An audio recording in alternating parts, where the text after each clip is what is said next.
up, everyone? Welcome back to another Marvel Snap video. Um, this is the one. This is the deck. This is the one. This deck took me from the 70s all the way to Infinite. No joke. This is the deck. I've been messing around this season. I hadn't really cared, I'd hit Infinite eventually, right? So I'm just messing around with decks here and there. And it was right after the Zabu change. I don't even know where this deck came from. I just made it. I was just like, you know what, let me make an Ajax deck, a different one. And then I threw in Cersei. And it just worked. And then I just kept winning. Like legit, I was hovering between 72 and 79, and then I'd flirt with 80, and then, it just wasn't really happening. I wasn't really feeling it. I was still putting out decks, and I was still doing my thing and having fun with the game, but I just wasn't the grind wasn't there for me, so I was, snapping all crazy and, on games I shouldn't have been and making bad plays, and nothing I was doing was really taking me anywhere, right? I had stagnated pretty much where I started the season. And then this deck just bam. And then Infinite. That was it. So it doesn't even, you don't always even have to play Cersei and Ajax. But the great things about these decks, this deck is just the synergy.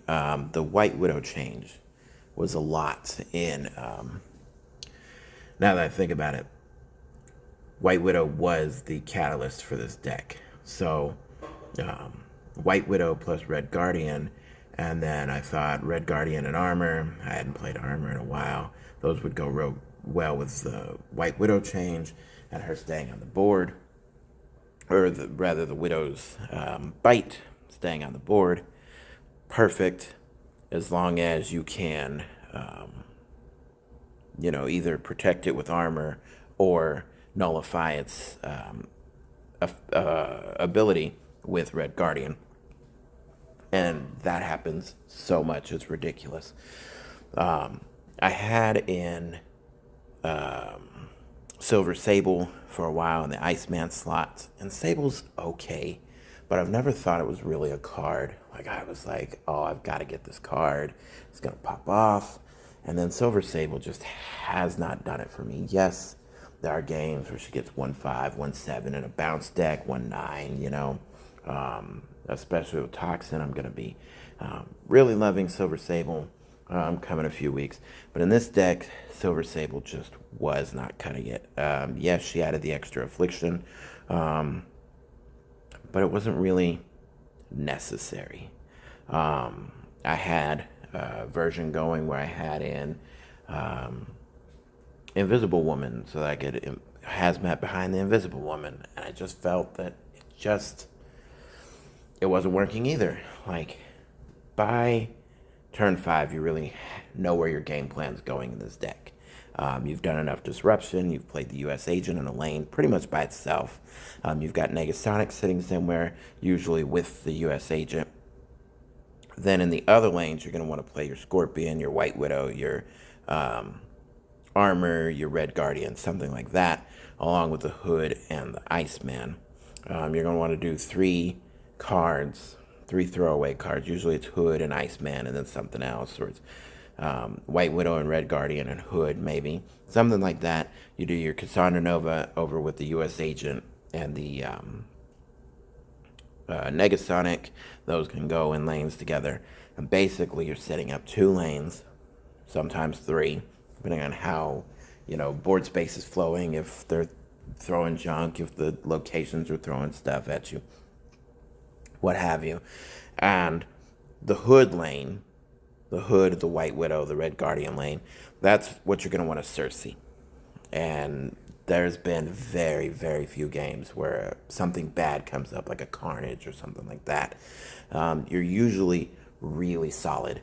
And you wouldn't think that would be enough, but flipping that -3 to positive anything Usually you can get a 2/2, 2/4, 2/5, whatever. It's going to proc its effect. And then the 2 cost is going to go to a 3 cost, and the 3 cost is going to go to a 4 cost. And pretty soon I've had up to 20 plus power because she's 5/7 alone. Then you've done your affliction so that when you drop Ajax, he's 5'9" and above, 5'10", 5'11". Usually he's coming down as a 5'11". But you can do anything. And then if you need a pivot, you can always throw down because you're going to have priority most games. So if you need to pivot and throw down a Negasonic to catch something, or you throw down US Agent, you can always pivot, where you need to fill up space. It's kind of a mixture of junk and counteractive, and just it's a whole bunch of stuff in this deck that just works. There's no real substitutions in this deck because the Hood allows you to play on last turn either Cersei or Ajax with that demon, and then that's another bump in power. You throw the demon over in the US Agent lane, or you can throw it in a lane by itself. A lot of times they've forgotten that there's even a demon coming out, or they seem to. They're never going to know where it's going to go. This deck is not one that everybody's playing, and so nobody knows what to expect from this deck. And like I said, you're going to get priority super fast because you're going to throw down the Iceman. That's going to stop him, slow him down. You're going to throw down the White Widow. That's slowing him down. The Red Guardian, the Negasonic, all this stuff. Keeping stuff off the board. Lowering power on that side. Keeping it on your side. The only thing you might throw in is maybe an Alioth. But I looked at Alioth, and I just really couldn't see fitting him in the deck anywhere. Maybe instead of Cassandra, she's the one card that's kind of just like in there. She's really good against Airsham decks, Darkhawk. No, not really Darkhawk. Thanos. Any deck. You could even throw in, say, a Rock Slide in her place for just a little extra disruption, or really anything. She's the outlier, or you could throw in another 5 cost or 6 cost just in case. But otherwise, this deck gotta be as it is because it just works. The only thing is, maybe you could, and this is one thing you could do Rogue instead of Cassandra Nova to give you that extra in case Luke Cage comes out. Mostly I've been able to Red Guardian Luke Cage, or it just doesn't matter, right? The few times I see Luke Cage, it's just like, it's null. But it's a fantastic deck. Like I said, it took me from the mid-70s all the way to Infinite. I'm about to just storm Infinity Conquest with it. I'll probably make another video, just me seeing how far I can go with Infinity Conquest, especially when, well, no, not just, Conquest in general, I meant, but Infinity Conquest next week. Next week? Week after? Damn, still 2 more weeks of the season. All right. I'll make a video on it in Infinity Conquest for sure. This is by far, I feel, best deck I've made. Hands down. Best deck, wholly original. There it is. So anyways, enjoy the gameplay highlights. Check the description of the video for all my socials. Like, follow, subscribe, all that good stuff. Thanks for watching.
Brothers want the throne.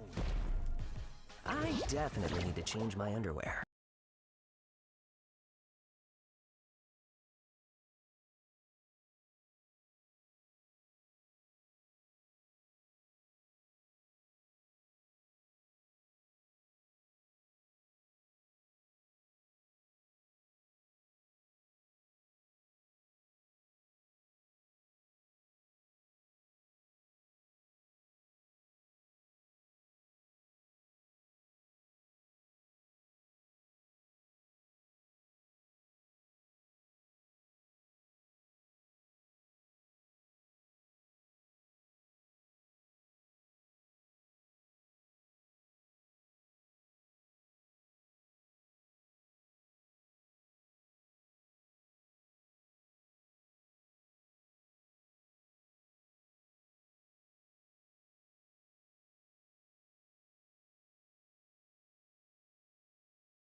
Oh, snap.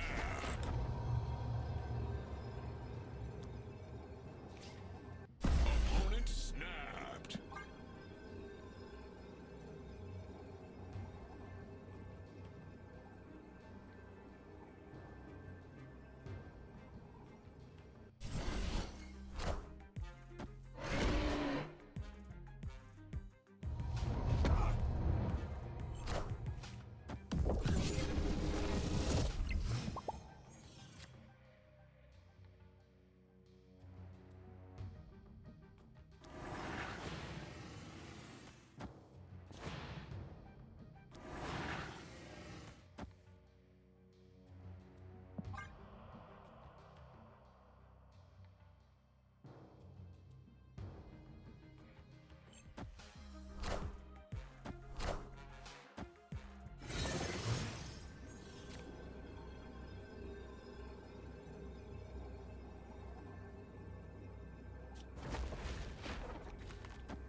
Friendly neighborhood Spider-Man here.